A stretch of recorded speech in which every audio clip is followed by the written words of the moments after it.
सल्तनत काल हम लोग देख रहे थे। बलबन उस दिन हम लोगों ने पढ़ा था, मतलब बलबन तक पढ़ा था, इसके दामाद तक पढ़ा था, नसीरुद्दीन तक। आज से हम बलबन, चूंकि अब जितने भी शासक हम आज देखेंगे और इसके बाद इनके कार्य, जो इनके समय में रचनाएं हुई, सारी चीज़ों को एक एक करके देखेंगे। बहुत महत्वपूर्ण क्लास होने वाली है। ठीक है, आपकी परीक्षा में यहाँ से डायरेक्ट प्रश्न आप देखेंगे आएंगे, कितना भी टफ पेपर बन जाए। तो गयासुद्दीन बलबन, जिसका शासन 1265 से 1287 ईस्वी तक रहा। नासिरुद्दीन के साथ ही शमसी वंश का अंत हो जाता है, इल्तुतमिश का जो वंश चल रहा होता है, तथा बलबनी वंश का शासन शुरू हो जाता है। बलबन इलबरी तुर्क था और इल्तुतमिश का यह दास था, इल्तुतमिश का गुलाम था। इसे जमालुद्दीन बसरी 1232-33 में खरीद कर दिल्ली लाया था, तथा इल्तुतमिश ने ग्वालियर जीतने के उपरांत, ध्यान रखिए, ग्वालियर जीतने के उपरांत बलबन को खरीद लिया था। किससे? जमालुद्दीन बसरी से। ये फैक्ट याद रखिएगा। यह चिहलगानी दल का हिस्सा था, जो चिहलगानी, तुर्काने चिहलगानी था, उसका हिस्सा था। जानता था उनकी कमियां, किस तरीके से शासक पर उनका प्रभाव रह सकता है, सत्ता किस तरीके से उनके प्रेशर में रह सकती है। यही कारण रहता है, जब बलबन शासक बनता है तो तुर्काने चिहलगानी को खत्म कर देता है। सुल्तान बनने के बाद बहाउद्दीन बलबन ने इल्तुतमिश द्वारा गठित 40 अमीरों के दल या तुर्काने चिहलगान को समाप्त किया। उसने बंगाल के विद्रोही सरदार तुगरिल खां का भी दमन किया। उस दिन हमने तुगरिल खां की चर्चा की थी। पश्चिमोत्तर में मंगोलों से निपटने के लिए दीवाने अर्ज सैन्य विभाग का गठन किसने किया? बलबन ने। इस पर इमादुल मुल्क को नियुक्त किया था। किसे नियुक्त किया था? इमादुल मुल्क को दीवाने अर्ज का मुखिया नियुक्त किया था। सैनिकों को नगद वेतन इसने दिया। बाद में आप देखेंगे कि अलाउद्दीन खिलजी भी नगद वेतन देता है, लेकिन उसके और भी परिणाम रहते हैं। वो पूरी तरीके से नगद सिस्टम ही कर देता है। तथा तुर्की प्रभाव को कम करने के लिए सिजदा सिजदा और पैबोस प्रथा, इसके अलावा नौरोज उत्सव, ये सभी कहाँ के हैं? बाहर से आयातित हैं। खासकर फारसी ये सब तौर तरीके हैं। तो तुर्की प्रभाव को खत्म करने के लिए या कम करने के लिए इसने सिजदा, पैबोस और नौरोज उत्सव मनाना अनिवार्य कर दिया था। नौरोज एक ईरानी उत्सव था। सिजदा क्या प्रथा थी? सुल्तान के समक्ष घुटनों के बल बैठ करके सिर झुकाने को सिजदा कहते हैं।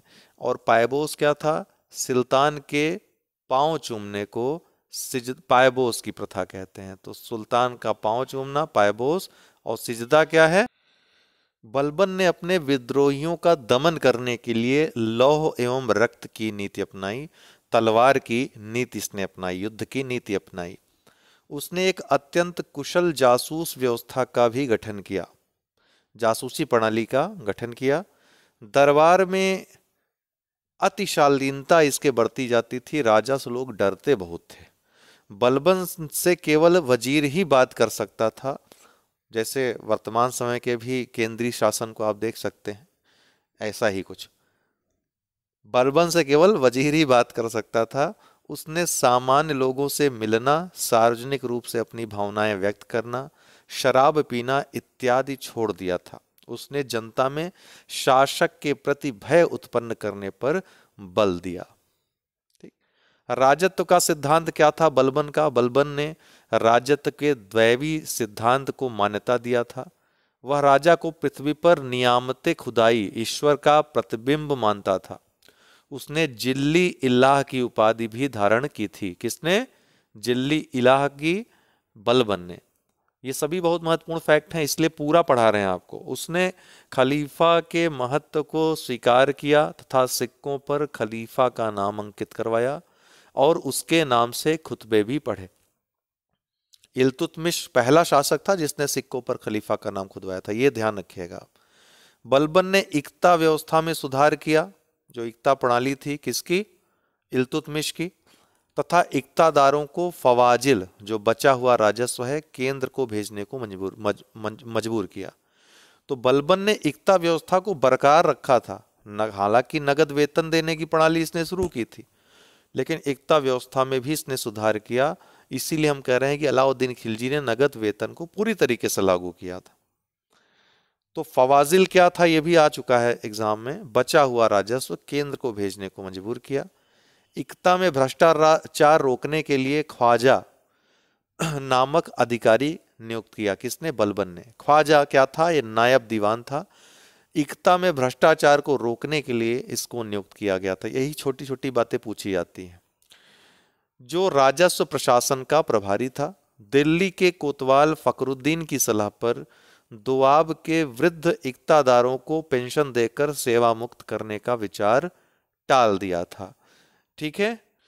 बलबन ने अपने को, फिरदौसी ने जो शाहनामा लिखा है उसमें वर्णित अफरासियाब, अफरासियाब का वर्णन किसमें है? शाहनामा फिरदौसी कृत, जिसको फिरदौसी ने लिखा है शाहनामा को। तो अफरासियाब का वर्णन है। बलबन ने उसी अफरासियाब का वंशज अपने आप को बताया है, अर्थात अपने वंश को भी वो बहुत ऊंचा बता रहा है। 1286 ईस्वी में मंगोलों ने बलबन के ज्येष्ठ पुत्र, सबसे बड़े पुत्र शाहजादा मोहम्मद की हत्या कर दी थी 1286 में। उसके बाद उसने अपने पुत्र बुगरा खां को उत्तराधिकारी बनाने के लिए निमंत्रण भेजा, किंतु डर से बुगरा खां नहीं आया। अतः अपने पौत्र कै खुसरो, शाहजादा मोहम्मद का जो पुत्र था, पौत्र था इसका बलबन का, कै खुसरो को उत्तराधिकारी नियुक्त किया था। कुछ समय बाद 80 वर्ष की अवस्था में 1287 ईस्वी में बलबन की मृत्यु हो गई। अमीर खुसरो को उसके दरबार में शाहजादा मोहम्मद का संरक्षण प्राप्त था। शाहजादा मोहम्मद वही जिसका भी हमने जिक्र किया।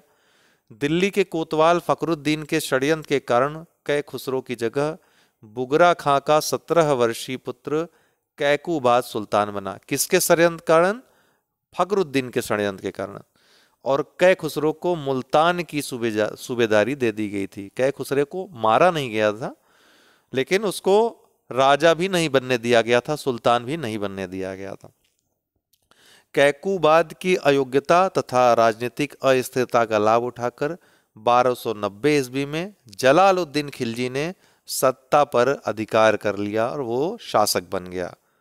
तो इस तरह से गुलाम वंश के शासकों का क्रम अगर देखें तो कुतुबुद्दीन ऐबक का आपने पढ़ा 1206 से 1210, आराम शाह उसके बाद 1210 ईस्वी, फिर इल्तुतमिश 1210 से 1236 ईस्वी, फिर उसके बाद रुकनुद्दीन फिरोज शाह 1236 ईस्वी, फिर रजिया सुल्तान 1236 से 40, मोइजुद्दीन बहराम शाह उसके बाद 1240 से 42 ईस्वी, फिर अलाउद्दीन मसूद शाह 1242 से 46 ईस्वी, फिर नासिरुद्दीन महमूद 1246 से 1265, उसके बाद गयासुद्दीन बलबन 1265 से 1287, फिर कैकूबाद 1287 से 90 और कुछ समय के लिए कैयूमर्स 1290 ईस्वी, लेकिन फिर जलालुद्दीन खिलजी ने शासन अपने हाथ में ले ली।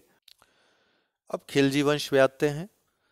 1290 से 1320 ईस्वी, और खिलजी वंश सबसे कम समय तक शासन करने वाला वंश था सल्तनत काल में। खिलजी वास्तव में तुर्क जनजात से संबंधित थे, किंतु लंबे समय से अफगानिस्तान में रहने के कारण गैर तुर्क इनको माना जाने लगा था। खिलजी के सत्ता में आने से प्रशासन निम्न वर्गीय तुर्क, अफगान और हिंदुस्तानियों के हाथ में आ गया था। जलालुद्दीन खिलजी जो पहला शासक था, संस्थापक था इसका, 1290 से 1296 ईस्वी तक इसका शासन रहता है। यह 70 वर्षीय था, अर्थात अगर देखा जाए तो पूरे सल्तनत काल में सबसे बुजुर्ग शासक अगर कोई हुआ तो जलालुद्दीन खिलजी हुआ। 13 जून 1290 को 70 वर्षीय जलालुद्दीन का राज्याभिषेक कहाँ पर हुआ? किलोखरी में हुआ। ये प्रश्न भी आ चुका है। किलोखरी में जो किला था, इसने अपने विरोधियों के प्रति भी उदारता की नीति अपनाई थी। पूछेगा किसने अपने विरोधियों के प्रति भी उदारता की नीति अपनाई थी, तो जलालुद्दीन खिलजी ने। इसने हिंदुओं को अपने धर्म तथा रीत रिवाजों के पालन की पूर्ण स्वतंत्रता दी थी। अभी जो कहते हैं जलालुद्दीन ने अपने विरोधियों के प्रति कैसे उदारता की नीति अपनाई, तो उसका एक उदाहरण यह है। इसके समय, जलालुद्दीन के समय, कड़ा का जो सूबेदार था, मलिक छज्जू इसका नाम था, इसके बारे में भी पूछता है। इसने विद्रोह कर दिया था और अपने आप को सुल्तान घोषित कर दिया था, लेकिन 1290 ईस्वी में सुल्तान के पुत्र अरकली खान ने उसे पराजित कर दिया था और इस विद्रोह को दबा दिया था। सुल्तान ने लेकिन उसको मारा नहीं, मलिक छज्जू को, उसके साथ उदारता पूर्वक व्यवहार कर उसे कहाँ भेज दिया? मुल्तान भेज दिया था। कड़ा का प्रबंध अपने भतीजे और दामाद अलाउद्दीन खिलजी को इसने सौंप दिया था। कहाँ का? कड़ा का। ये भी प्रश्न पूछता है। 1299 ईस्वी में एक घटना होती है जब मंगोल नेता हलाकू खां के पौत्र अब्दुल्ला ने पंजाब पर आक्रमण किया। कब? 1292 में। किंतु अलाउद्दीन ने उसे पराजित कर दिया, बाद में संधि कर ली। चंगेज खां के पौत्र, जो चंगेज खां का पौत्र था उलूग या उलूग खां ने लगभग 4000 मंगोलों के साथ इस्लाम ग्रहण कर लिया और भारत में रहने का निर्णय लिया। वे कहाँ बस गए? दिल्ली में बस गए। अलाउद्दीन देवगिरी अभियान में जब गया तो वहां पर सफल हुआ 1296 में। स्वयं गया था, ध्यान रखिएगा, लेकिन उस समय शासक कौन था? जलालुद्दीन खिलजी था, और देवगिरी में इसको सफलता मिली थी।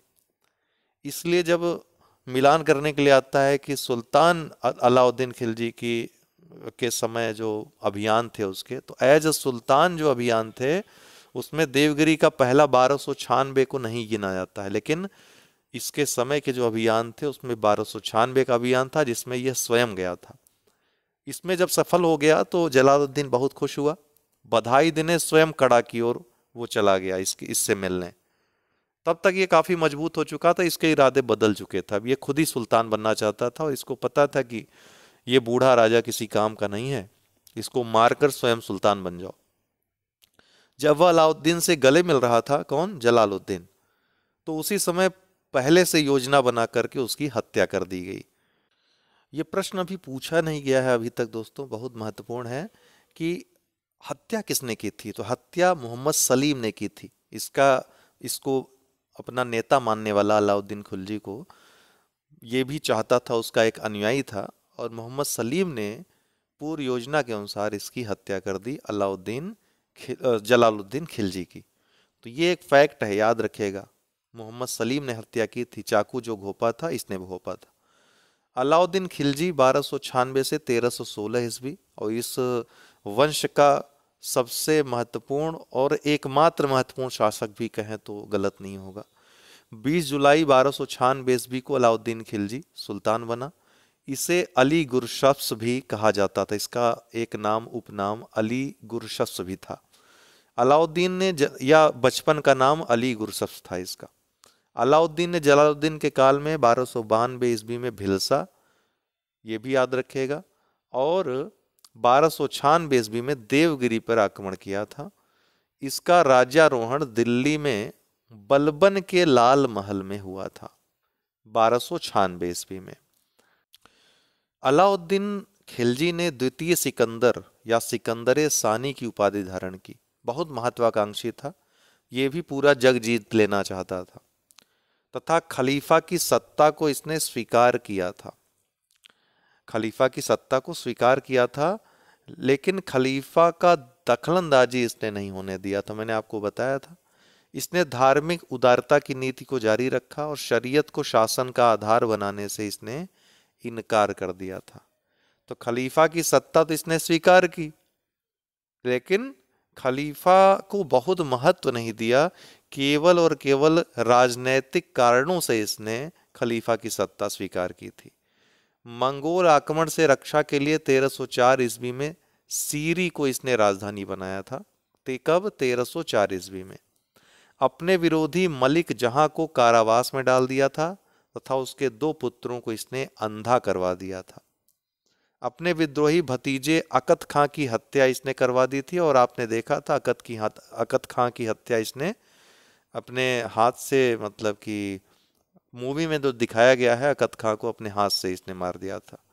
मंगोल जो गुजरात की लूट का हिस्सा मांग रहे थे, उसको नुसरत खां से इसने हत्या करवा दी। ठीक है, गुजरात की लूट का वो हिस्सा मांग रहे थे, इससे नुसरत खां से उनकी हत्या करवाती थी। हाजी मौला, मलिक उमर क्रमशः दिल्ली बदायूं, मंगू खां अवध और अकत खां अलाउद्दीन का जो भतीजा था, इनके विद्रोहों को भी इसके समय दबाया गया।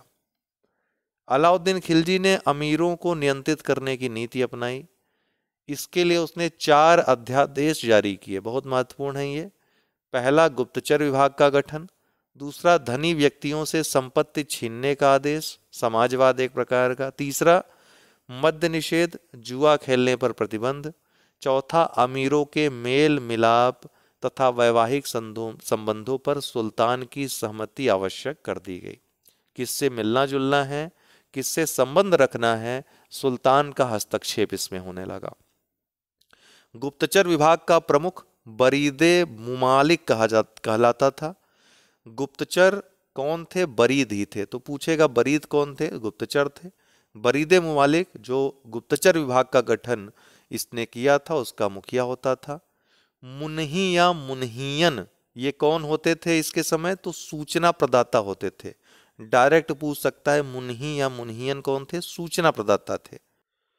अलाउद्दीन खिलजी के जो विजय अभियान थे, प्रमुख विजय अभियान याद रखिएगा सन सहित। गुजरात का अभियान 1299 ईस्वी में। शासक कौन था वहां? राय कर्ण बघेला। नेतृत्व किसने किया था यहाँ? नुसरत खां और उलूग खां ने। रास्ते में इसका परिणाम क्या रहा? जैसलमेर पर इसने विजय प्राप्त की थी। ध्यान रखिएगा गुजरात के रास्ते में इसने जैसलमेर पे विजय प्राप्त की थी। रणथंभौर, यहाँ हमीरदेव शासक था।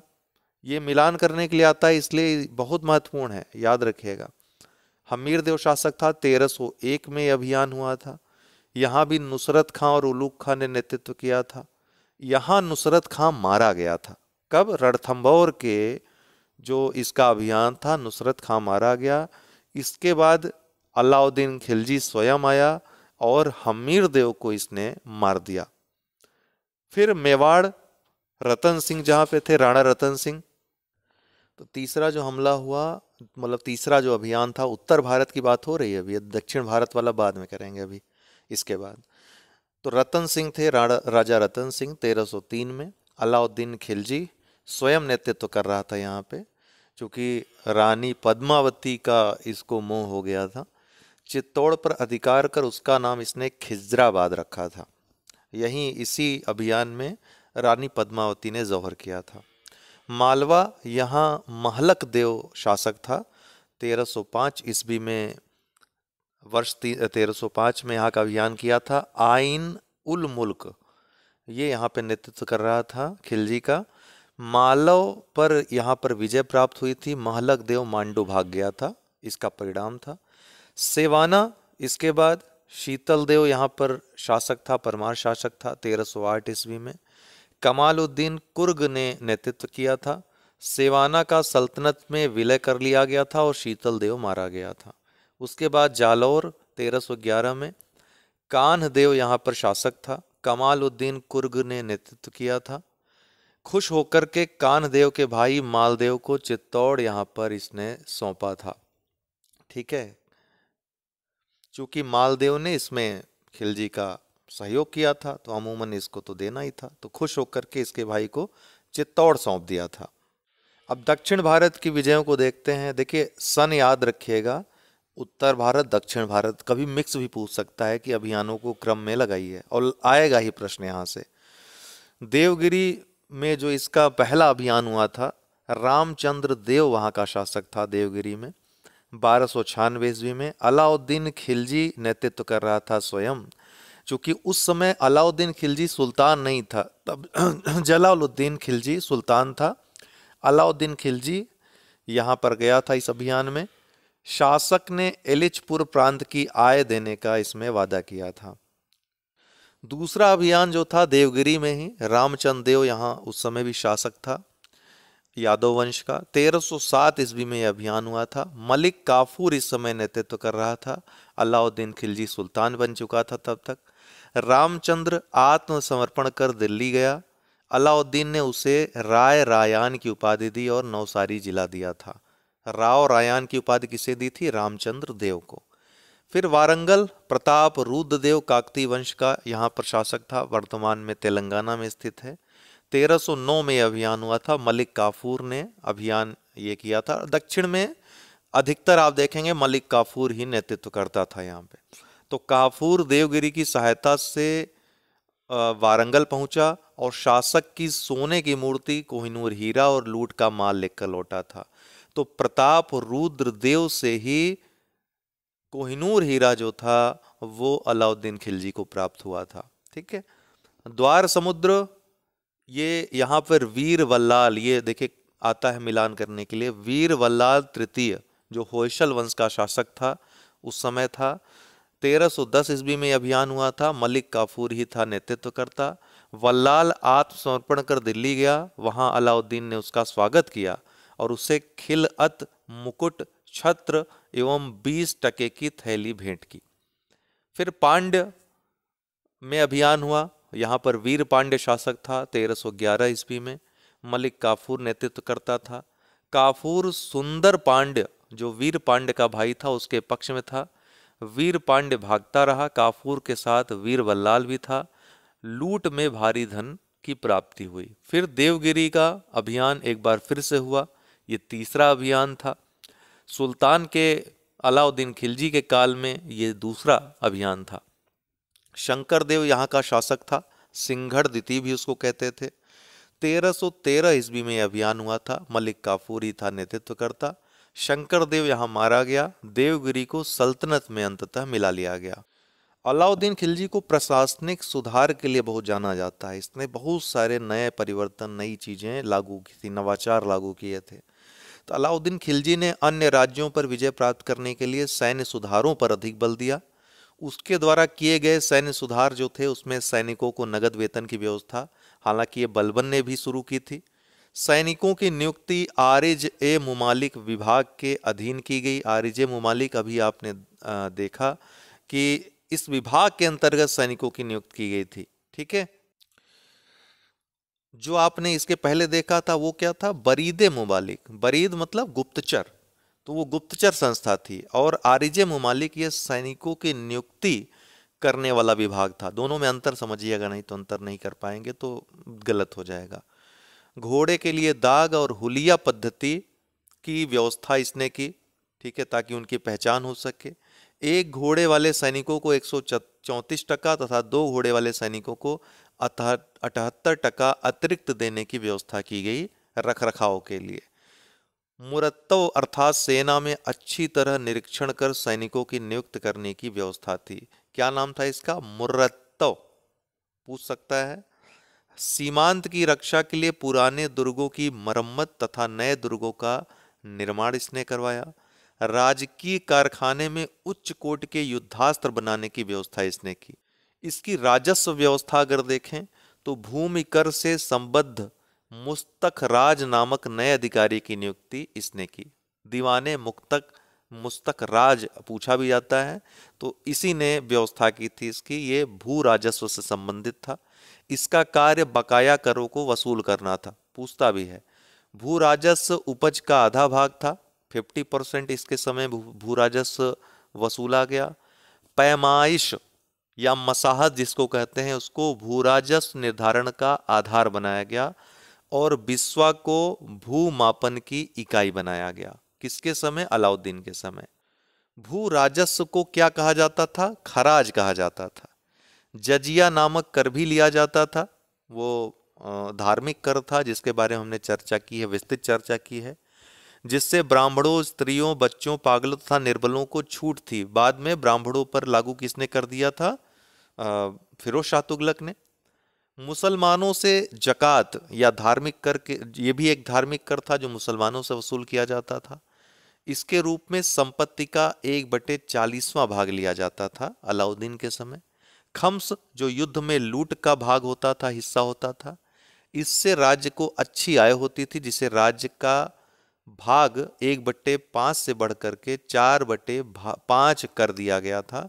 बाकी बचा हुआ जो भाग 1/5 होता था, वो जो लूटा हुआ धन था वो सैनिकों में वितरित कर दिया जाता था। घरी और चरी कर भी किसने लगाया था, अलाउद्दीन खिलजी ने। घरी ये आवास कर था और चराई कर जो जानवरों की चराई के लिए लिया जाता था, तो घरी और चराई कर भी लिया जाता था इसी के समय। इसके आर्थिक सुधार क्या क्या थे, विशाल सेना का खर्च चलाने के लिए आर्थिक सुधार की आवश्यकता थी। अलाउद्दीन के आर्थिक सुधारों के संबंध में जानकारी जियाउद्दीन बर्नी की पुस्तक तारीख फिरोज शाही में। अमीर खुसरो की पुस्तक खजाइनुल फुतूह में, इब्न बतूता की पुस्तक रेहला और इसामी की पुस्तक फुतुहात उस सलातीन। ये पुस्तक आता भी है, ध्यान रखिए। फुतुहात उस सलातीन किसकी पुस्तक थी? इसामी की। इब्न बतूता की पुस्तक रेहला थी। अमीर खुसरो की खजाइनुल फतूह और जियाउद्दीन बर्नी की पुस्तक तारीख फिरोज शाही। इन सब में अलाउद्दीन के आर्थिक सुधारों के बारे में जानकारी मिलती है। इस काल में बंजारे बाजार सुधार में प्रमुख भूमिका निभाते थे। ये स्टेटमेंट याद रखिएगा। वे ग्रामीण क्षेत्रों से खाद्यान्न खरीदकर शहरों में बेचते थे। अलाउद्दीन के आर्थिक सुधारों में मूल या बाजार नियंत्रण प्रणाली जो इसने स्थापित की थी वो प्रमुख है।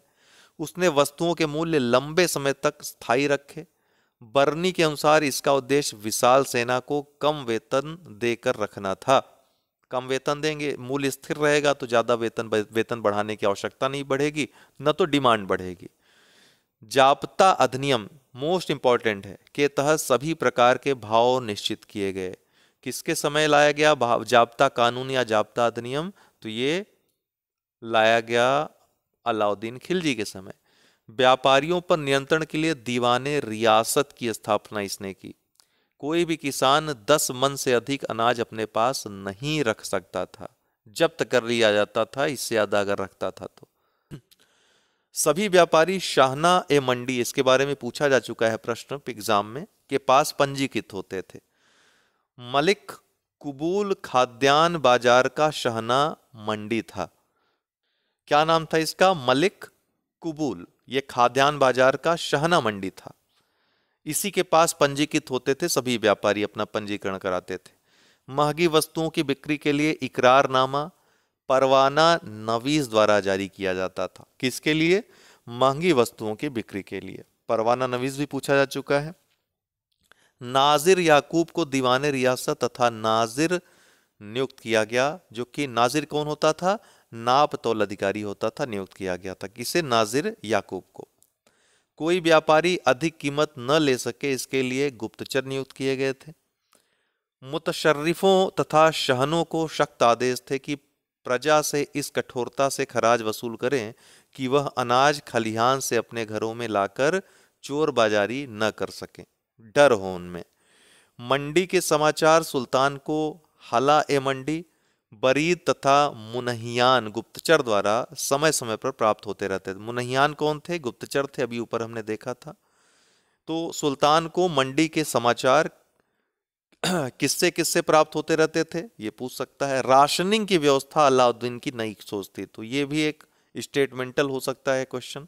राशनिंग की व्यवस्था इसने की थी। अकाल के समय आधा मन अनाज प्रत्येक परिवार को प्रतिदिन दिया जाता था। अलाउद्दीन ने 3 प्रकार के बाजार स्थापित किए थे। खाद्यान्न बाजार, वस्त्र एवं कीमती वस्तुओं का बाजार जिसको सराय ए अदल कहा जाता था, और तीसरा दास मवेशियों और घोड़ों का बाजार। सराय अदल बदायूं द्वार के समीप एक बड़े मैदान में निर्मित किया गया था। कहां पर? बदायूं द्वार के समीप। बर्नी के अनुसार, जियाउद्दीन बर्नी ने कहा है कि सेना में 4,75,000 घुड़सवार थे। उसने सेना को मंगोल पद्धति पर संगठित किया था। किसने? अलाउद्दीन खिलजी ने। 10,000 सैनिकों की टुकड़ी को क्या कहा जाता था? तुमन कहा जाता था। अलाउद्दीन ने सैनिकों को खुम्स या लूट का माल के 4/5 की जगह 1/5 भाग ही दिया। शेष भाग राज्य को सौंप दिया जाता था, जिसके कारण नवीन मुसलमानों या मंगोलों ने विद्रोह कर दिया था। तो जिसके कारण जो नवीन मुसलमान थे, जो मंगोल से मुसलमान जो मंगोल थे विशेषकर, उन्होंने विद्रोह कर दिया था। ठीक है, क्योंकि मैक्सिमम जो मंगोल प्रजाति के लोग थे, जो मुसलमान थे, लूट में ज्यादातर यही सम्मिलित होते थे। तो वो कहते इतना पराक्रम दिखा करके हम लूट करके ले आए और उसको भी हमसे छीन लिया गया। अलाउद्दीन की इच्छा सिकंदर की तरह विश्व विजय करने की थी। इसके साथ ही वह एक नया धर्म भी चलाना चाहता था, जैसे बाद में अकबर ने चलाया था। किंतु दिल्ली के कोतवाल अला उल मुल्क की सलाह पर ये विचार उसने त्याग दिए। किसकी सलाह पर? ये याद रखे, अला उल मुल्क की सलाह पर। सांस्कृतिक विकास की बात करें तो अलाउद्दीन ने अलाई दरवाजा का निर्माण करवाया था, जो कुव्वत उल इस्लाम मस्जिद का एक प्रवेश द्वार भी है। इसने निजामुद्दीन के मकबरे के परिसर में जमायत खाना मस्जिद बनवाई थी। किसने? अलाउद्दीन खिलजी ने। उसने पहली बार घोड़े की नाल की आकृति वाली मेहराब बनवाई। मोस्ट इंपॉर्टेंट फैक्ट है, पहली बार घोड़े की नाल की आकृति वाली मेहराब किसने बनवाई? अलाउद्दीन ने। दिल्ली में हौजे खास तथा 1000 स्तंभों वाला राजभवन, 1000 सितून या 1000 खंभों का महल जिसको कहते हैं, अलाउद्दीन ने बनवाया। अलाउद्दीन ने अमीर खुसरो और अमीर हसन देहलवी को संरक्षण प्रदान किया था। अमीर खुसरो इसका दरबारी कवि था और अमीर हसन या अमीर हसन देहलवी भी इसका दरबारी कवि था। 6 जनवरी 1316 को एक असाध्य बीमारी, संभवतः मलिक काफूर द्वारा इसको विष दिया जाता था, ऐसा कहा जाता है, इसके कारण अलाउद्दीन खिलजी की मृत्यु हो गई थी। और ऐसा इसलिए भी, इसका दावा इसलिए भी किया जाता है क्योंकि इसकी मृत्यु के तुरंत बाद मलिक काफूर जो कि एक गुलाम था वो गद्दी पर बैठ गया। अलाउद्दीन के नाबालिग पुत्र शहाबुद्दीन उमर को सुल्तान घोषित कर यह स्वयं उसका संरक्षक बन गया तथा, और ये क्यों किया? क्योंकि ऐसा था कि विद्रोह कर देती जनता, उसके सैनिक विद्रोह कर देते, क्योंकि मलिक काफूर के अंदर वो ऑरा नहीं था जो अलाउद्दीन खिलजी के अंदर था। तो हालांकि योग ये बहुत था, अलाउद्दीन की मैक्सिमम खासकर दक्षिण विजय तो मलिक काफूर के ही बल पे उसने हासिल की थी। फिलहाल ये सुल्तान घोषित कर स्वयं उसका संरक्षक बन गया तथा मृत सुल्तान के अन्य पुत्रों जैसे खिज खां, शादी खां, फरीद खां, मोहम्मद खां, अबू बकर खां आदि को बंदी बनाकर इसने अंधा करवा दिया था। किंतु 35 दिन के बाद ही अलाउद्दीन के तीसरे पुत्र मुबारक खिलजी ने मलिक काफूर की हत्या करवा दी तथा स्वयं सुल्तान का संरक्षक बन गया, अर्थात सुल्तान बन गया। कालांतर में उसने शहाबुद्दीन को अंधा करवा करके कैद कर लिया और इस तरीके से स्वयं यह सुल्तान बन गया, वास्तविक सुल्तान बन गया। इसके पश्चात कुतुबुद्दीन मुबारक शाह स्वयं गद्दी पर बैठा। उसने कठोर अलाई नियमों को हटाकर अमीरों को अपने पक्ष में कर लिया और जो नियम, शरीयत के नियम को एक प्रकार से ये लागू करने वाला खिलजी वंश का ये प्रथम शासक था जिसने शरीयत को पूरी तरीके से लागू करने का प्रयास किया ताकि अमीर प्रसन्न रहें और हम अय्यासी कर सकें आराम से।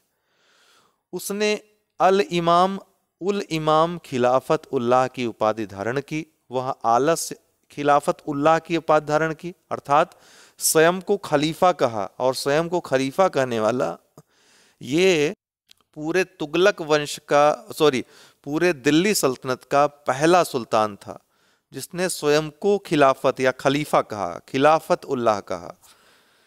वह आलस्य और विलासिता का शिकार था। कहा जाता है कि दरबार में नंगा दौड़ा करता था और सबको नंगा रहने के लिए आदेश देता था। इसके पश्चात खुसरो शाह गद्दी पर बैठा, किंतु 1320 ईस्वी में ही गयासुद्दीन तुगलक, जो तुगलक वंश का संस्थापक था, उसने सत्ता पर अधिकार कर लिया।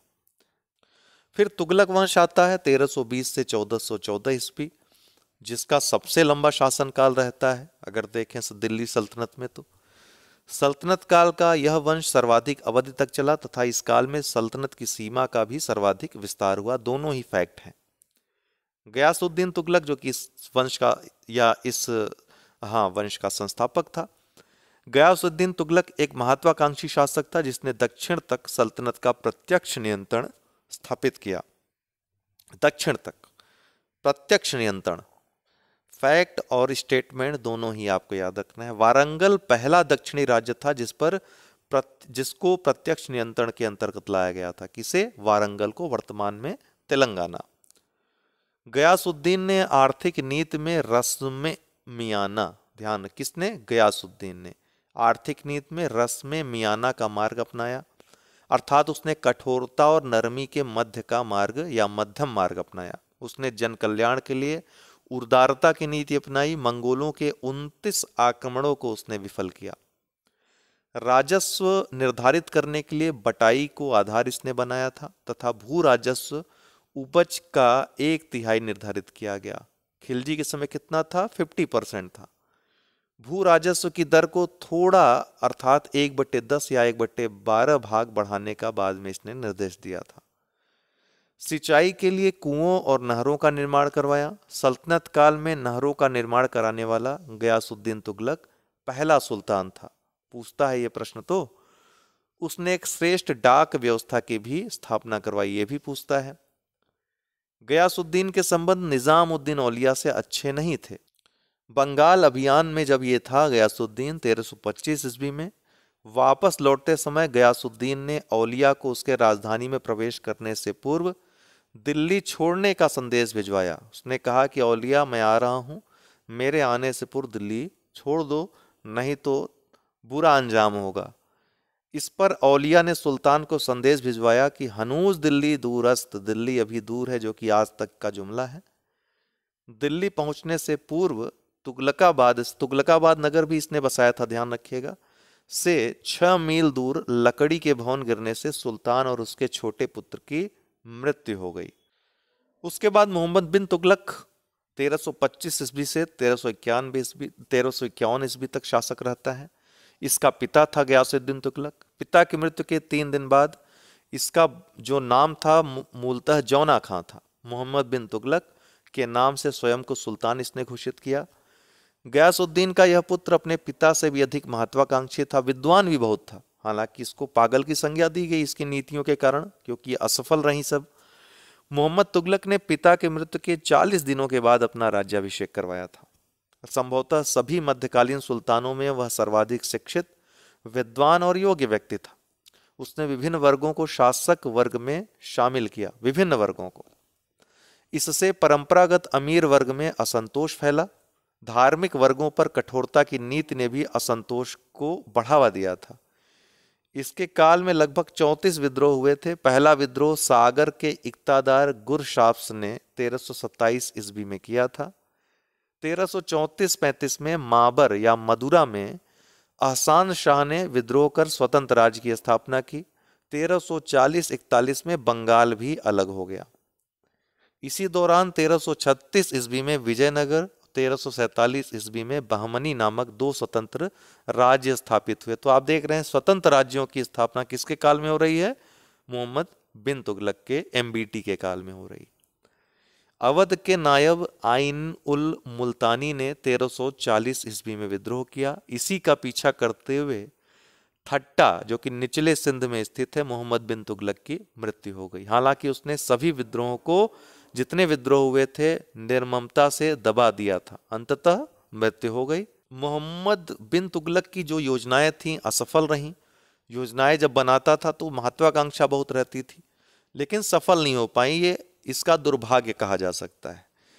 तो योजनाएं आती हैं, सबसे पहले कौन, बाद में कौन, ईस्वी भी पूछ सकता है। तो दोआब में कर वृद्धि 1326-27 ईस्वी में ये निर्णय इसने लिया था। सुल्तान ने दोआब क्षेत्र में लगभग 50% कर में वृद्धि कर दी। दुर्भाग्यवश उसी वर्ष वहां अकाल पड़ गया, किंतु अधिकारियों ने फिर भी जबरन कर वसूली की।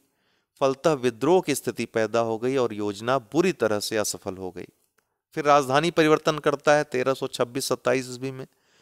राजधानी को दिल्ली से देवगिरी स्थानांतरित किया। देवगिरी का नाम दौलताबाद इसने रखा। हालांकि दिल्ली भी राजधानी बनी रही थी, ये मोस्ट इंपॉर्टेंट है। दौलताबाद दिल्ली से स्थानांतरित तो किया था, लेकिन दिल्ली भी राजधानी बनी रही थी।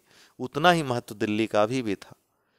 लोगों को बलपूर्वक दौलताबाद भेजा गया ताकि उसे राजधानी जब बनाया है तो राजधानी नगर के रूप में विकास किया जा सके। लेकिन इससे जनता भड़क गई, विद्रोह हो गया। इससे दक्षिण का भाग सल्तनत से बाहर हो गया। फलतः राजधानी परिवर्तन का औचित्य भी समाप्त हो गया। 1335 ईस्वी में पुनः लोगों को दिल्ली लौटने का आदेश दिया। इससे लोगों को काफी कष्टों का सामना करना पड़ा।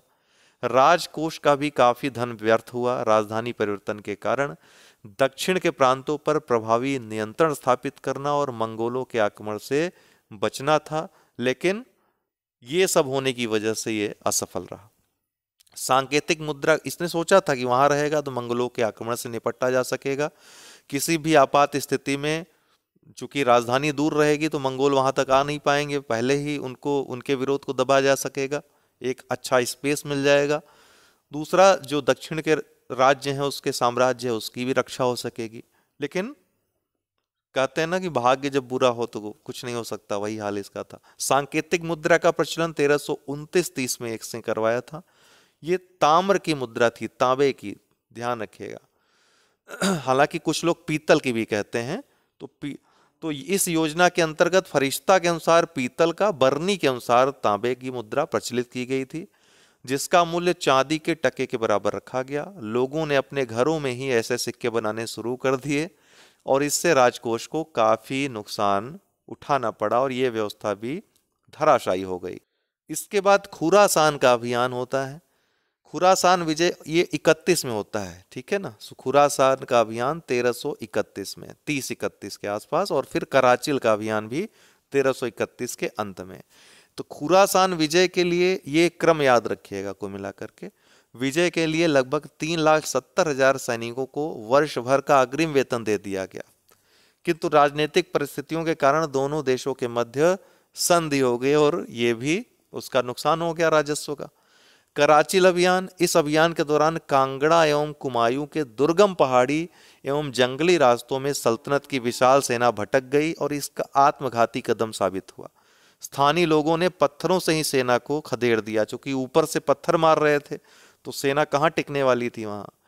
इब्न बतूता के अनुसार केवल 3 सैनिक ही दिल्ली लौटकर आ पाए थे। कराचिल अभियान इतना बुरा इसका अंजाम हुआ था। कुछ महत्वपूर्ण स्मरणीय तथ्य हैं। अलाउद्दीन खिलजी का अंतिम अधिनियम परवाना नवीस से संबंधित था। परवाना नवीस कौन था? परमिट देने वाला अधिकारी था। मोहम्मद बिन तुगलक के शासनकाल में 1333 ईस्वी में अफ्रीकी यात्री इब्न बतूता भारत आया था। किसके शासनकाल में? मोहम्मद बिन तुगलक के। मोहम्मद तुगलक के समय या मोहम्मद बिन तुगलक के समय हुए 34 विद्रोहों में से 27 अकेले दक्षिण में हुए थे। मोहम्मद तुगलक ने सिक्कों पर अपने नाम के बदले मिस्र के अब्बासी खलीफा का नाम अंकित करवाया, पहले ही हम चर्चा कर चुके हैं। मोहम्मद बिन तुगलक ने 144 ग्रेन का असालिस, जो कि चांदी का सिक्का होता था, जारी किया। शाह ए जहां की सल्तनत दिल्ली से पालम तक है, ऐसा नासिरुद्दीन महमूद के लिए लोग किसके लिए कैसे बोलते थे? व्यंग में बोलते थे, मतलब इतनी सत्ता सिमट गई थी। मोहम्मद बिन तुगलक के समय कृषि, धर्म और संस्कृति की क्या स्थिति रही? तो मोहम्मद बिन तुगलक ने कृषि में सुधार के लिए दीवाने अमीर कोही नामक विभाग की स्थापना की। बहुत महत्वपूर्ण है ये। इसका उद्देश्य फसल सुधार और कृषि का विस्तार करना था। उसने अकाल संहिता तैयार करवाई तथा किसानों को तकाबी ऋण प्रदान किए। तकाबी ऋण आता है ना, देखिए ये सभी परीक्षा में पूछे जाते हैं। पैमाइश को भू राजस्व निर्धारण का आधार बनाया गया। इसने इजारेदारी, ठेके पर भू राजस्व की वसूली की मुकाता प्रथा को बढ़ावा दिया। इजारेदारी बाद में जब स्थायी बंदोबस्त वाला आप देखते हैं, जमींदार वहां भी आपको देखने को मिलते हैं, ठीक वैसी ही ये प्रथा थी, इजारेदारी। मुकाता प्रथा इसको उस समय कहा जाता था। इसको बढ़ावा दिया किसने? मोहम्मद बिन तुगलक ने। प्रशासन में हिंदुओं को भी शामिल किया गया तथा उन्हें उच्च पद प्रदान किए गए। वह पहला सुल्तान था जिसने होली का त्योहार मनाया था। इसे होली बहुत पसंद थी। वह जिन सूरी या जिन प्रभु सूरी से चर्चाएं करता था तथा जैन विद्वान राजशेखर को इसने संरक्षण दिया था। ये सभी प्रश्न आ चुके हैं एग्जाम में आपके। शेख नासिरुद्दीन चिरागे दिल्ली मोहम्मद बिन तुगलक के विरोधी थे। पूछा जाता है, प्रश्न आता है कि चिरागे दिल्ली किसको कहा जाता है? तो शेख नासिरुद्दीन या नासिरुद्दीन को। ये मोहम्मद बिन तुगलक के विरोधी थे। बरनी तथा इसामी ने उसे अधर्मी बताया है। किसे? मोहम्मद बिन तुगलक को। क्यों बताया है? मैंने इसकी चर्चा पहले ही की है आपसे। उसका तर्कवादी होना और धार्मिक व्यक्तियों पर बल प्रयोग की नीति ने उलेमा को उसका विरोधी बना दिया था। वह सल्तनत का पहला सुल्तान था जिसने अजमेर में मोइनुद्दीन चिश्ती और बहराइच में सालार मसूद गाजी के मकबरे के दर्शन किए। उसने दिल्ली में निजामुद्दीन औलिया के मकबरे का निर्माण करवाया। मोस्ट इंपॉर्टेंट है, किसने? MBT ने। इब्न बतूता को उसने दिल्ली में काजी नियुक्त किया तथा उसे 1342 ईस्वी में दूत बनाकर चीन भेजा। किसने? मोहम्मद बिन तुगलक ने। तारीखे फिरोज शाही और फतवा ए जहांदारी का लेखक जियाउद्दीन बरनी उसके दरबारी विद्वान थे। मोहम्मद बिन तुगलक ने दिल्ली में जहांपनाह नामक नगर बसाया। किसने? मोहम्मद बिन तुगलक ने। कहाँ? दिल्ली में जहांपनाह नामक नगर बसाया तथा सोने का सिक्का जारी किया जिसने इब्न बतूता ने क्या कहा है, दिनार कहा है। उसके सिक्कों पर सुल्तान ईश्वर की प्रतिच्छाया है तथा ईश्वर सुल्तान का समर्थक है, ये सभी उत्कीर्ण हैं। अब फिरोज शाह तुगलक 1351 से 1388 ईस्वी तक जिसका शासनकाल रहा, यह मोहम्मद बिन तुगलक का चचेरा भाई था। इसने उलेमा और अमीरों के समर्थन से सिंहासन प्राप्त किया था। इसने सभी को संतुष्ट करने तथा जन कल्याण की नीति अपनाई। एमबीटी एक उदाहरण था उसके सामने, तो वो गलतियां ये नहीं करना चाहता था। उसकी धार्मिक संकीर्णता की नीति ने सल्तनत को पतन की ओर अग्रसर किया। जन कल्याण की योजनाओं को प्रारंभ करने के लिए यह प्रसिद्ध था। कई जन कल्याणकारी, तो इसके भी कैरेक्टर में बहुत विरोधाभास देखा जाता है। अपने शासन को स्थायित्व और समर्थन के लिए फिरोज शाह ने अमीरों और सैनिकों को वंशानुगत कर दिया था। ये मोस्ट इंपॉर्टेंट फैक्ट है। उसने 1,80,000 दास एकत्र किए तथा उनके लिए एक अलग विभाग दीवाने बंदगान की स्थापना किसने की? फिरोज शाह तुगलक ने। उसने उड़ीसा पर आक्रमण कर हिंदुओं के पवित्र जगन्नाथ मंदिर को क्षति पहुंचाई थी। ये मोस्ट इंपॉर्टेंट फैक्ट है। उसने नगरकोट पर आक्रमण किया, जहां के राजा ने बिना युद्ध किए ही आत्मसमर्पण कर दिया। बंगाल और सिंध अभियान इसके असफल रहे थे। फिरोज शाह तुगलक ने कठोर और अमानवीय दंडों को समाप्त कर दिया था। अभी ही किसी परीक्षा में, शायद पीसीएस के एग्जाम में, प्रीलिम्स में पूछा गया था कि किसने अमानवीय दंडों को समाप्त कर दिया था। और महत्वपूर्ण स्थानों पर काजी एवं मुफ्ती की नियुक्ति इसने की थी ताकि लोगों को न्याय प्रदान किया जा सके। राजस्व व्यवस्था के अंतर्गत सुल्तान ने 24 कष्टकारक करों को समाप्त कर केवल 4 कर, कौन कौन? खराज, खुम्स, जजिया और जकात ही लगाए थे। सिंचाई विभाग दीवाने शर्ब की स्थापना इसी ने की थी तथा उपज का 10वां भाग सिंचाई कर के रूप में वसूला गया। भूमि कर उपज का 1/5 से 1/2 तक होता था। फिरोज तुगलक ने सिंचाई के लिए 5 नहरों का निर्माण करवाया और ये सभी नहरें एग्जाम की दृष्टि से बहुत महत्वपूर्ण है। यमुना से हिसार, सतलुज से घग्गर, सिरमौर से हांसी, घग्गर से फिरोजाबाद, यमुना से फिरोजाबाद। यमुना से हिसार जाने वाली उलूग खानी नहर तथा सतलुज से निकलने वाली रजवाही नहर, ये पूछा भी गया है रजवाही नहर के बारे में, ये प्रमुख थी। फिरोज शाह तुगलक ने इनका निर्माण करवाया था। इसने 1200 फलों के बाग और 300 नए नगर बसाए, जिसमें इसने अपने जो चचेरा भाई मोहम्मद बिन तुगलक था, जौना खां था, इसकी याद में जौनपुर नगर भी बसाया।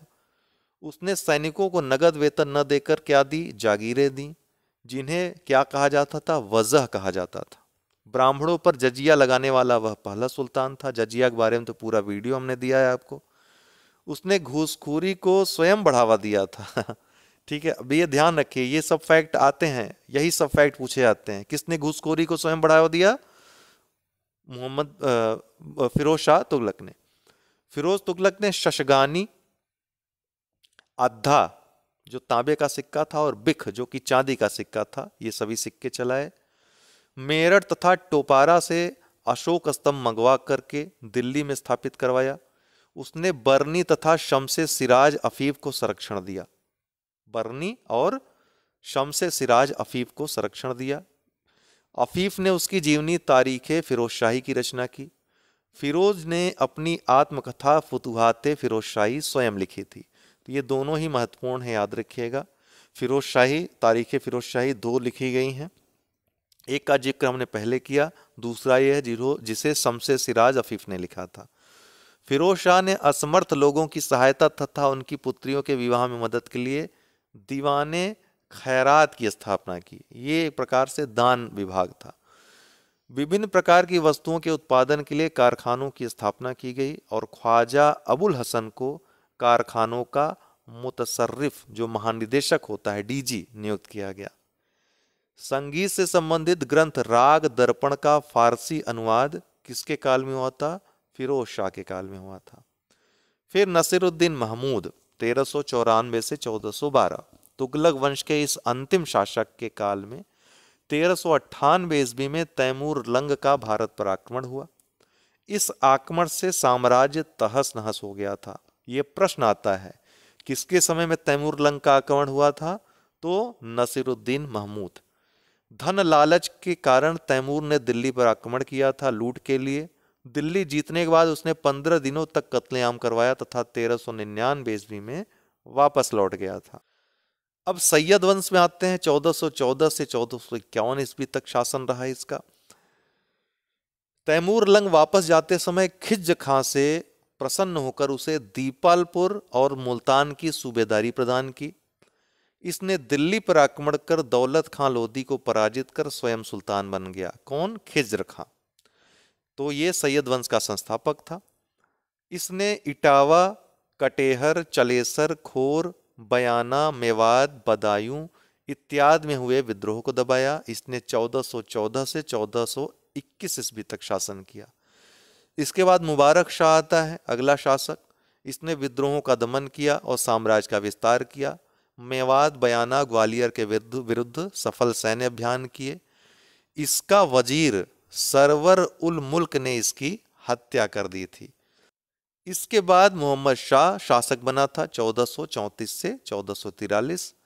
यह एक कमजोर शासक था। इसके काल में मालवा के शासक महमूद खिलजी ने दिल्ली पर आक्रमण किया। किसके काल में? मोहम्मद शाह के काल में, जिसमें लाहौर और मुल्तान के शासक ने सुल्तान की सहायता की थी। 1444 ईस्वी में मोहम्मद शाह के मृत्यु के बाद उसका पुत्र आलम शाह शासक बना था। 1447 ईस्वी में, ये क्रम याद रखिएगा शासकों का, वह बदायूं जाकर बस गया तथा राजधानी दिल्ली से वहीं पर स्थानांतरित कर लिया। बहलोल लोदी ने दिल्ली पर अधिकार कर लिया तथा आलम शाह के प्रतिनिधि के रूप में शासन किया। 1451 ईस्वी में आलम शाह ने बहलोल लोदी को दिल्ली का राज्य पूर्णतः सौंप दिया। इस तरीके से लोदी वंश की शुरुआत हो जाती है। तो इस तरीके से बहलोल लोदी, लोदी वंश का संस्थापक। अंतिम वंश दिल्ली सल्तनत का लोदी वंश 1451 से 1526 ईस्वी तक। लोदी मूलतः कौन थे? अफगानी थे, जो भारत में व्यापारियों के रूप में आए थे और यहीं बस गए थे। इन्होंने दिल्ली सल्तनत की प्रतिष्ठा को पुनर्स्थापित करने की कोशिश की। ये प्रश्न भी आया है स्टेटमेंट के रूप में। सबसे पहले बहलोल लोदी 1451 से 1489 तक इसका शासन था। 19 अप्रैल 1451 ईस्वी को बहलोल शाह गाजी की उपाधि धारण कर दिल्ली का सुल्तान बना। इसने शर्की शासकों को परास्त कर जौनपुर को दिल्ली सल्तनत में मिला लिया था। किसने? बहलोल लोदी ने। बहलोल ने संभल, कोटा, इटावा, भोगांव, रपरी, मेवात इत्यादि पर आक्रमण कर अपने अधीन कर लिया। कालपी, चलपुर, बड़ी आलापुर आदि के शासकों ने उसकी अधीनता स्वीकार कर ली। 1487 ईस्वी में उसने ग्वालियर के राजा मान सिंह को पराजित किया। इसके बाद 1489 ईस्वी में जलाली के निकट इसकी मृत्यु हो गई। वह अपने सरदारों को मसनद ए आली कहकर पुकारता था तथा उनका पूर्ण सम्मान करता था। इसने बहलोली या बहलोल सिक्के का प्रचलन करवाया। सिक्कों के बारे में हमने पहले ही बता दिया आपको सब कुछ विवरण। सिकंदर लोदी 1489 से 1517 ईस्वी। बहलोल का पुत्र निजाम खां 17 जुलाई 1489 ईस्वी को सुल्तान सिकंदर शाह लोदी के नाम से सिंहासन पर बैठा। यह पुत्र था बहलोल का। इसका नाम निजाम खां था। 1504 ईस्वी में इसने आगरा नगर बसाया। तो आगरा नगर किसने बसाया? सिकंदर लोदी ने। कब? 1504 में। इसने खाद्यान्न कर समाप्त कर व्यापारिक प्रतिबंधों को हटाया। गजे सिकंदरी नामक नए माप का प्रचलन करवाया तथा हिंदुओं पर जजिया कर आरोपित किया। मुहर्रम और ताजिए पर इसने प्रतिबंध लगा दिया था। वह विद्या का संरक्षक था। पूछा गया है ना, विद्या का संरक्षक कौन लोदी वंश का शासक था? तो ये था। इसने संस्कृत ग्रंथ आयुर्वेद का फहरंगे सिकंदरी तथा संगीत के ग्रंथ का गायन विद्या का लज्जते सिकंदर शाही नाम से फारसी में अनुवाद करवाया। वह स्वयं गुलरुखी उपनाम से फारसी भाषा में कविताएं लिखता था। इब्राहिम लोदी जो लोदी वंश का अंतिम शासक था। 22 नवंबर 1517 ईस्वी को अमीरों ने सिकंदर के पुत्र इब्राहिम को इब्राहिम शाह लोदी के नाम से सिंहासन पर बैठाया। इसे राजपूतों और विद्रोही अफगानों का सामना करना पड़ा। पंजाब के सूबेदार दौलत खां लोदी तथा आलम खां जो कि सुल्तान का चाचा था, इसने काबुल के शासक बाबर को इब्राहिम के विरुद्ध आक्रमण करने के लिए आमंत्रित किया। पूछता भी है दौलत खां लोदी और आलम खां ने काबुल के शासक बाबर को इब्राहिम के विरुद्ध आक्रमण करने के लिए आमंत्रित किया। किसने आमंत्रित किया, ये प्रश्न आता है। अप्रैल 1526 में इब्राहिम लोदी और बाबर के मध्य पानीपत का प्रथम युद्ध होता है। बाबर ने इब्राहिम लोदी को पराजित कर दिल्ली और आगरा पर अधिकार कर लिया और मुगल वंश की नींव रखी। सल्तनत कालीन प्रशासन के बारे में बात करें तो प्रशासन का संचालन, सल्तनत कालीन प्रशासन की बात करें तो सुल्तान की योग्यता पर निर्भर करता था। वह प्रशासन का सर्वोच्च अधिकारी होता था, उस पर किसी का अंकुश नहीं होता था जब तक वह न चाहे। सुल्तान का पद प्रायः आप देखें इल्तुतमिश के समय से ही तो वंशानुगत अर्थात पैतृक होता था।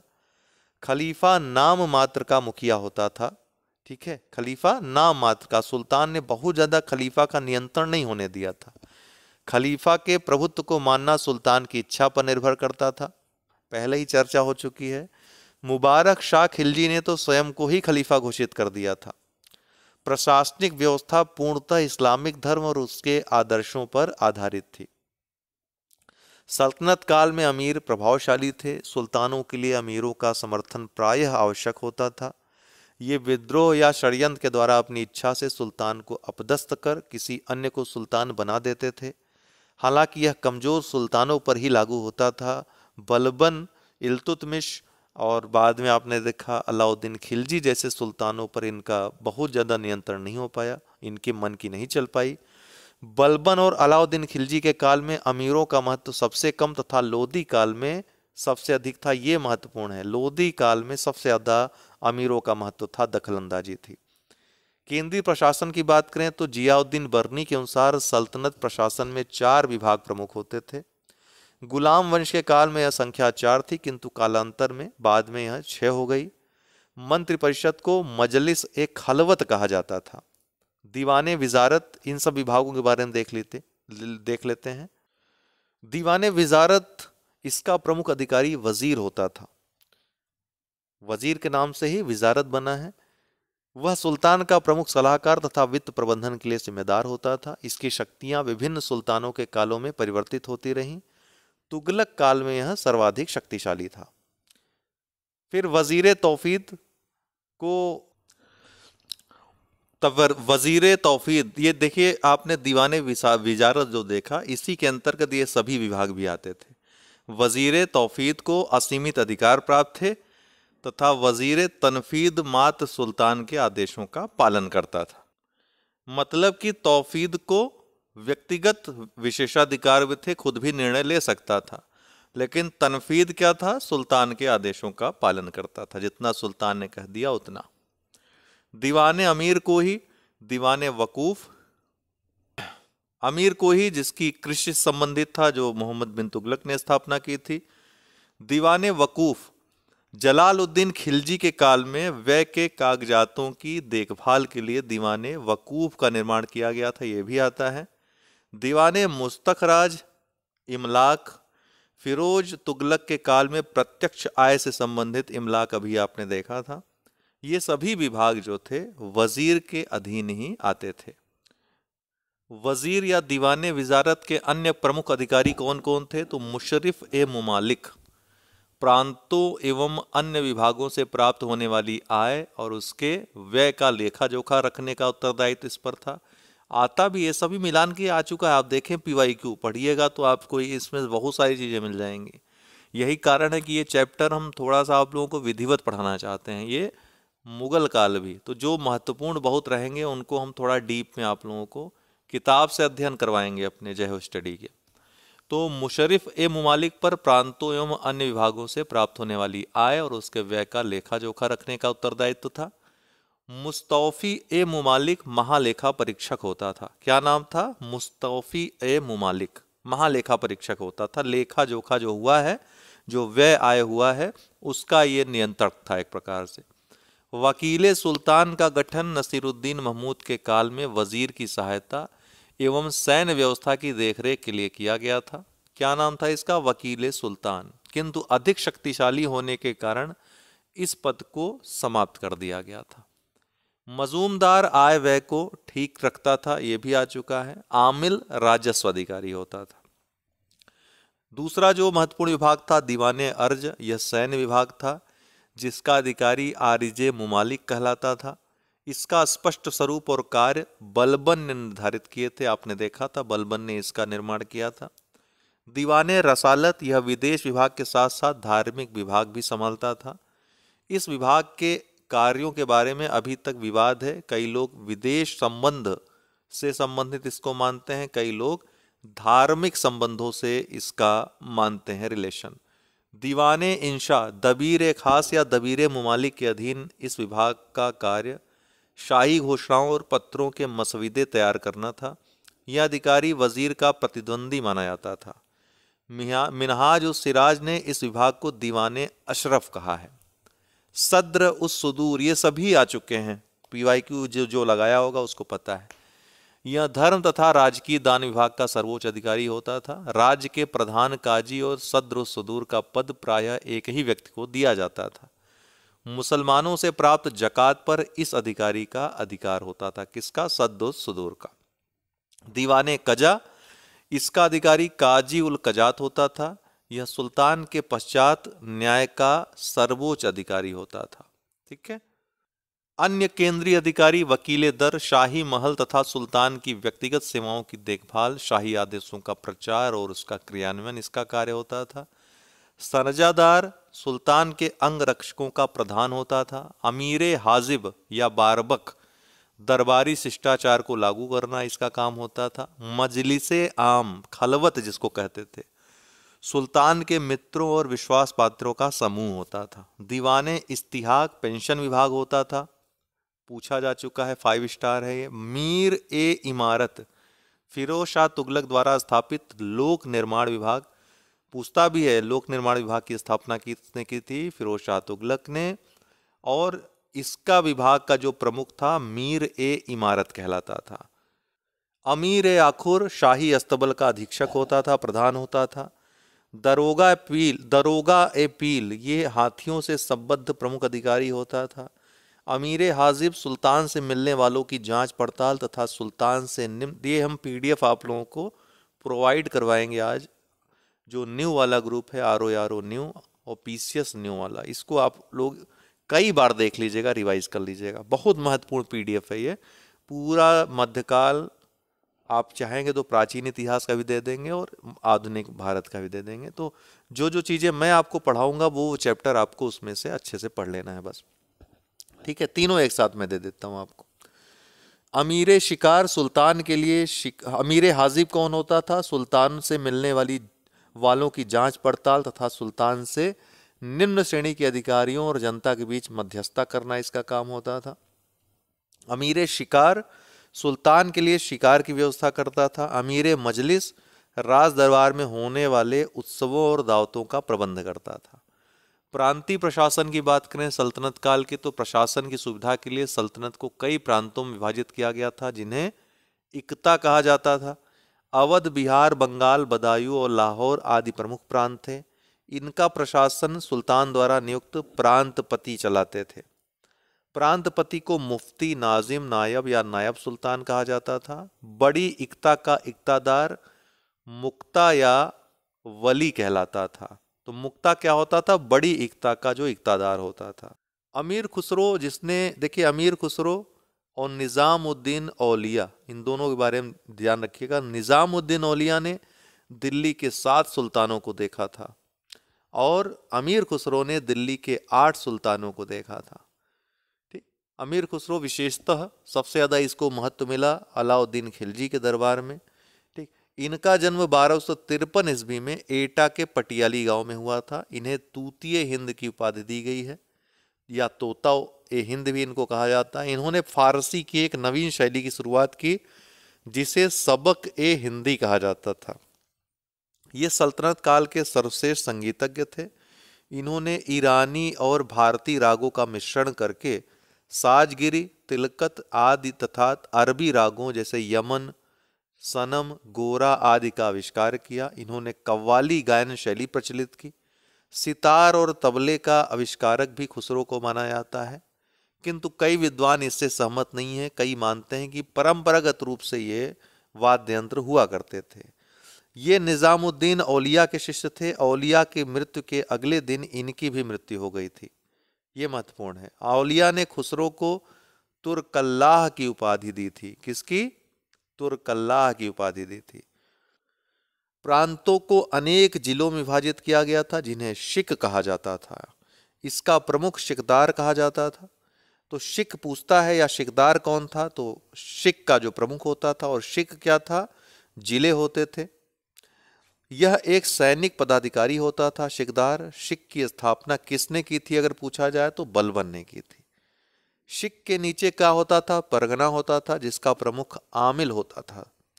अफीफ के अनुसार दोआब क्षेत्र में कुल 55 परगने थे। आमिल के अतिरिक्त मुशरिफ नामक अधिकारी भी होता था जो लगान निश्चित करता था। तो मुशरिफ क्या करता था? अभी आपने ऊपर देखा भी, लगान निश्चित करता था।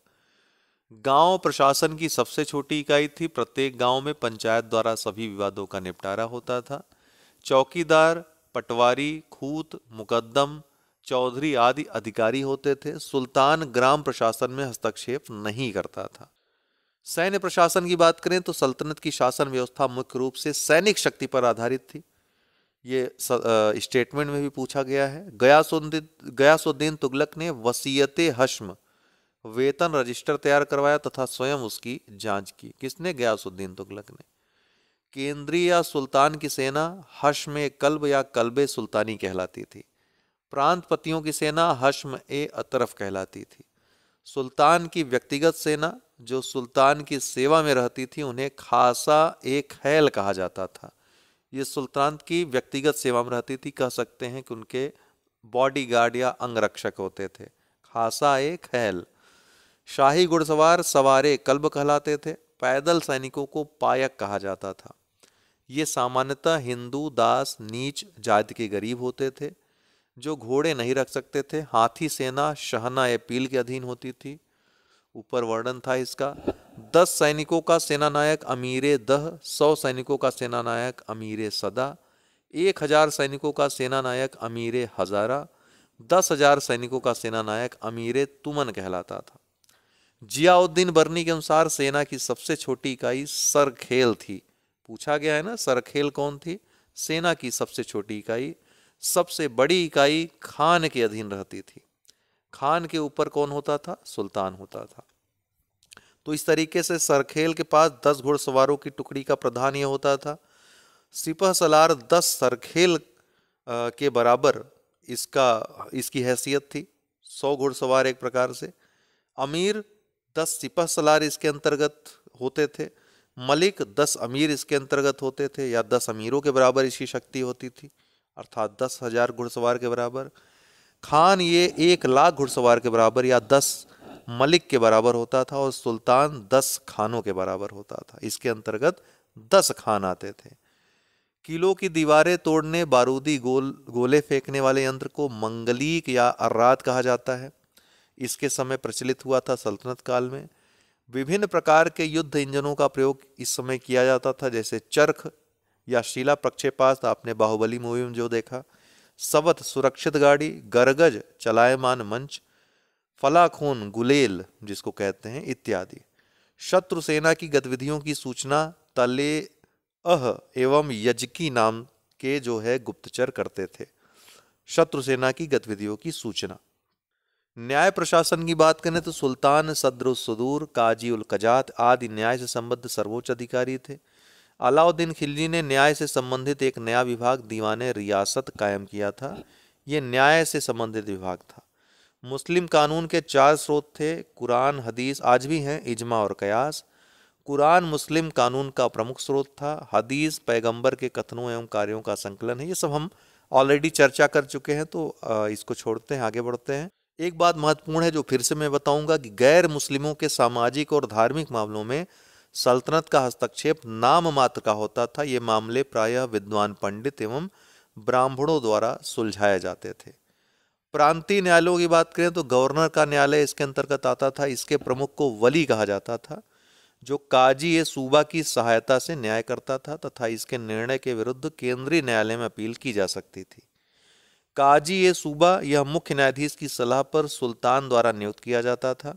तथा दीवानी और फौजदारी मुकदमों का फैसला करता था। दीवाने सूबा यह केवल भू राजस्व संबंधी मामलों पर ही फैसला देता था। सदरे सूबा, इसका अधिकार क्षेत्र बहुत सीमित था। मुफ्ती, मुहतसिब, दादबक आदि न्यायिक पदाधिकारी इसके अंतर्गत आते थे। राजस्व प्रशासन की बात करें तो राज्य की समस्त भूमि 4 वर्गों में विभाजित थी। इक्ता, खालसा, इनाम और सामंतों की भूमि। इक्ता, इसका लगान वसूलने वाला अधिकारी वली कहलाता था। यह भूमि इक्तादारों को दी जाती थी। ख्वाजा वली के कार्यों का निरीक्षण करता था। खालसा, केंद्र के नियंत्रण वाली इस भूमि से चौधरी एवं मुकद्दम राजस्व वसूली करते थे। मुकद्दम पूछा भी गया था लास्ट टाइम।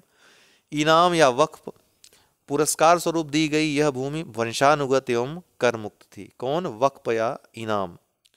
सामंतों की भूमि, एक प्रकार से इसको दान आप कह सकते हैं अपने भाषा में। सामंतों की भूमि, इस भूमि से निश्चित मात्रा में प्रतिवर्ष कर प्राप्त होता था। यह मुख्यतः हिंदू राजाओं और जमींदारों को दी जाती थी। सल्तनत काल में सामान्यतः 5 प्रकार के कर प्रचलित थे। उस क्या होता था, यह सिर्फ मुसलमानों से 5 से 10% तक लिया जाता था। खराज, यह गैर मुस्लिमों से लिया जाता था, जो उपज का 1/3 से 1/2 भाग तक होता था। खुम्स, युद्ध में लूट का धन होता था, जिसमें राज्य 1/5 भाग अपने पास तथा शेष सैनिकों में बांट दिया जाता था। अलाउद्दीन खिलजी और मोहम्मद बिन तुगलक ने 4/5 भाग अपने पास रखा, बाकी 1/5 भाग सैनिकों को, जिससे आपने देखा तुगलक के काल में विद्रोह भी हुआ। अगला है जकात, मुसलमानों से लिया जाने वाला धार्मिक कर था, जो लगभग 2.5% होता था, लेकिन इसमें भी घटोत्तरी बढ़ोतरी देखी गई। जजिया, यह जीवन और संपत्ति की सुरक्षा के बदले गैर मुसलमानों या हिंदुओं से लिया जाता था। यह संपन्न वर्ग से 40%, मध्यम वर्ग से 20% और सामान्य वर्ग से 10% प्रतिवर्ष लिया जाता था। भू राजस्व निर्धारण के 3 प्रमुख विधियां थी, बटाई, मुक्ताई और मसाहत। मसाहत भी याद रखिएगा। बटाई, इसके अंतर्गत वास्तविक उपज, ये सब पूछ सकता है, इसके अंतर्गत वास्तविक उपज में से राज्य के हिस्से का निर्धारण किया जाता था। इसे गल्ला बख्शी, किस्मते गल्ला तथा हासिल भी कहा जाता था। बटाई भी 3 प्रकार की होती थी। खेत बटाई के तहत खड़ी फसल या फसल बोने के तुरंत बाद कर निर्धारित किया जाता था। लंक बटाई, इसके तहत भूसे से अलग किए बिना फसल का सरकार व कृषक के मध्य बंटवारा होता था। तीसरा रास बटाई, इसके तहत भूसा अलग करने के बाद अनाज का बंटवारा होता था। दूसरा महत्वपूर्ण था मुक्ताई, यह कर निर्धारण की मिश्रित प्रणाली थी। इसमें किसान और सरकारी कर्मचारी आपसी समझौते से उपज का आकलन करते थे। इसे मुगल काल में कनकूत प्रणाली कहा जाता था। मसाहत, यह भूमि की पैमाइश पर आधारित व्यवस्था थी, जिसमें जोती की बोई गई जमीन की माप के आधार पर एक मानक राजस्व का निर्धारण किया जाता था। अर्थव्यवस्था की बात करें तो सल्तनत काल में आर्थिक व्यवस्था अच्छी थी। व्यापार स्थल एवं जल दोनों मार्गों से होता था। स्थल से भी होता था, जल मार्ग से भी। निर्यात होने वाली वस्तुओं में अनाज, लोहा, हथियार, मसाले, जड़ी बूटी, नील, शक्कर, फल आदि वस्तुएं शामिल हैं। सूती वस्त्र निर्यात की सबसे महत्वपूर्ण वस्तु थी। आयातित वस्तु में घोड़े, जो अरब, रूस, ईरान, तुर्किस्तान से आते थे।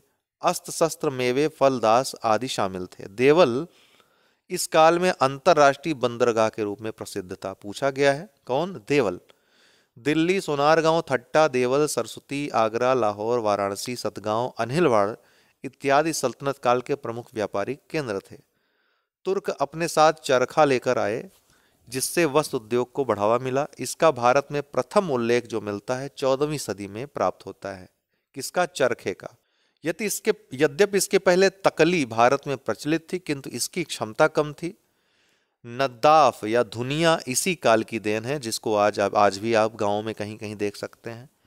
तुर्कों के आगमन से नगरों का विकास हुआ तथा आर्थिक प्रगति द्रुत गति से आगे बढ़ी। उद्योग इस काल की प्रमुख विशेषता है। काफी बाद में देखें उन्नत अवस्था में चली जाती है और बाद में अंग्रेज सब जो है तहस नहस कर देते हैं। शाही कारखानों को राज्य की ओर से वित्तीय सहायता मिलती थी। इन कारखानों में राज परिवार एवं राज दरबार की विलासता की वस्तुओं का उत्पादन होता था। फिरोज तुगलक के काल में कारखानों का अत्यधिक विकास हुआ। अफीक के अंदर अनुसार कारखाने 2 प्रकार के होते थे, रातिबी और गैर रातिबी। रातवी कारखानों में वैतनिक कर्मचारी होते थे, गैर रातवी में अनिश्चित वैतनिक कर्मचारी होते थे। वस्त्र उद्योग इस काल का सबसे प्रमुख उद्योग था। बर्नी ने मशरूम, शेरी उत्तम, खजकौल, बुरद, शिरिन इत्यादि वस्त्रों का उल्लेख किया है। बंगाल और गुजरात वस्त्र उद्योग के प्रमुख केंद्र थे। ढाका की मलमल जो है विश्व विख्यात थी। रेशम उद्योग के लिए बनारस, मालदा, कासिम बाजार। यहाँ फैक्ट बहुत महत्वपूर्ण नहीं है, लेकिन चैप्टर समाप्त हो रहा है तो ये सब जरूरी है आपको भी जानना। रेशम उद्योग के लिए बनारस, मालदा, कासिम बाजार, पटना प्रमुख केंद्र थे। इस काल में वर्ण रत्नाकर, ज्योतिश्वर कृत, अब वर्ण रत्नाकर किसने लिखी है? ज्योतिश्वर। 20 प्रकार के वस्त्रों का उल्लेख मिलता है। अहमदाबाद, बंगाल और दिल्ली लौह उद्योग के प्रमुख केंद्र थे। कालिंजर, बनारस, लाहौर, गोलकुंडा, सियालकोट में उत्तम श्रेणी की तलवारें बनती थी। बीदर बर्तनों पर कारीगरी, सोने चांदी की कारीगरी के लिए प्रसिद्ध था। बारबोसा के अनुसार खंबात में कुशल स्वर्णकार रहते थे। दिल्ली और मुल्तान हाथी दांत, कश्मीर लकड़ी की दस्तकारी, गुजरात चमड़ा उद्योग के लिए प्रसिद्ध था। सल्तनत कालीन समाज की बात करें तो हिंदू और मुसलमान समाज के दो प्रमुख वर्ग थे। मुसलमान एक अन्य दृष्टिकोण से दो वर्गों में विभक्त थे। अहले सैयफ सैनिक वर्ग और अहले कलम पढ़े लिखे लोग। दास प्रथा का प्रचलन था, किंतु उसकी स्थिति बुरी नहीं थी और यह एक सामाजिक संस्था बन गई थी। दास 4 प्रकार के थे: क्रीत खरीदे हुए, लब्ध भेंट स्वरूप, युद्ध में प्राप्त दास तथा आत्म विक्रेता दास जो मजबूरी में स्वयं को बेच देते थे। दासों को योग्यता अनुसार आगे बढ़ने का अवसर मिलता था। आपने देखा कई दास जो है वो सुल्तान तक बने। कई हिंदू स्त्रियां विदुषी होती थीं। स्त्रियां नृत्य, संगीत, चित्रकला आदि की शिक्षा प्राप्त करती थीं।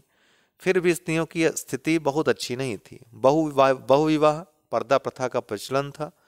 एक मुस्लिम विधवा दूसरा विवाह कर सकती थी, किंतु हिंदू स्त्री ऐसा नहीं कर सकती थी।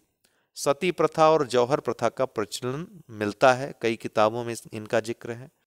जैन और बौद्ध धर्म भी अस्तित्व में थे। जैन धर्म केवल भारत के पश्चिमोत्तर तथा राजस्थान तक सीमित था। बौद्धों की महायान शाखा प्रगति पर थी। इनका प्रभाव पश्चिमोत्तर और मध्य देश में अधिक था। हिंदू धर्म में शैव एवं वैष्णव संप्रदायों का प्रचलन था।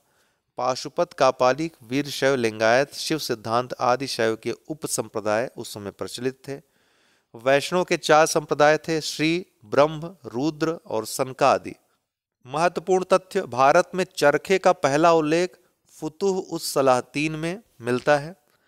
खिज्र खां को छोड़कर दिल्ली सल्तनत के सभी तुर्की शासकों ने सुल्तान की उपाधि धारण की थी। किसको? खिज्र खां को छोड़ करके सभी तुर्की शासकों ने सुल्तान की उपाधि धारण की थी। एक बात ध्यान रखिएगा, कुतुबुद्दीन ऐबक ने भी सुल्तान की उपाधि धारण नहीं की थी। तो ये दूसरा था। सदका एक धार्मिक कर था। सदका क्या था? एक धार्मिक कर था। सुल्तान के कर्मचारियों को दी गई भूमि क्या कहलाती थी? इतलाक कहलाती थी। रहट या अरघट का पहला विस्तृत विवरण 16वीं सदी के बाबरनामा में मिलता है। विद्वानों या धार्मिक कार्यों के लिए दी गई वंशानुगत चलने वाली भूमि को क्या कहा जाता था? मिल्क कहा जाता था। ये वंशानुगत चलती थी। ठीक है। अन्य महत्वपूर्ण तथ्य: ग्वालियर विजय के बाद इल्तुतमिश ने अपनी पुत्री रजिया का नाम सिक्कों पर अंकित करवाया था। ग्वालियर विजय के बाद इल्तुतमिश ने शुद्ध अरबी सिक्के चलाए तथा चांदी का टका जारी किया। अलाउद्दीन खिलजी ने सैनिकों की नियुक्ति तथा प्रशिक्षण आरिजे मुमालिक विभाग के अधीन की थी। अलाउद्दीन खिलजी ने मंगोलों से सुरक्षा के लिए 1304 ईस्वी में सीरी को राजधानी बनाया था। फिरोज शाह ने अपनी जीवनी फुतुहाते फिरोज शाही की रचना की। अभी हमने देखा। मंत्रिपरिषद को मजलिस ए खलवत कहा जाता था। वकील ए सुल्तान नामक पद की स्थापना नसीरुद्दीन महमूद के काल में की गई। आपने देखा बाद में इसको समाप्त कर दिया गया था जब इनका शक्ति बढ़ने लगी। तो वली के कार्यों का निरीक्षण ख्वाजा नामक अधिकारी करता। ये सारी चीजें आप देख चुके हैं, लेकिन एक बार फिर से देख लीजिए। अलाउद्दीन खिलजी ने न्याय के लिए एक नए विभाग दीवाने रियासत की स्थापना की। जकात धनवान मुसलमानों से प्राप्त एक धार्मिक कर था जो आय का 2.5% तक लिया जाता था। ये था आपका सल्तनत काल। इसके पहले वाला वीडियो अगर नहीं देखा है आपने तो उसको देख लीजिएगा, तभी आपको ज़्यादा मजा आएगा शुरुआत से पढ़ने में। ये रहा आपका सल्तनत काल, बहुत महत्वपूर्ण है दोस्तों। यहाँ से प्रश्न आएंगे ही आएंगे, आप देखेंगे अब कोई आपका प्रश्न छूटेगा नहीं यहाँ से। ठीक है, अगला जो वीडियो रहेगा मुगल काल पे रहेगा, उसको भी डीपली, तो डीपली हम हर चैप्टर को देखेंगे। ठीक, अगर कुछ समझ में आया हो या फिर आपको कहीं भी कोई डाउट हो तो आप पूछ सकते हैं। आज के लिए इतना ही, बहुत बहुत धन्यवाद दोस्तों।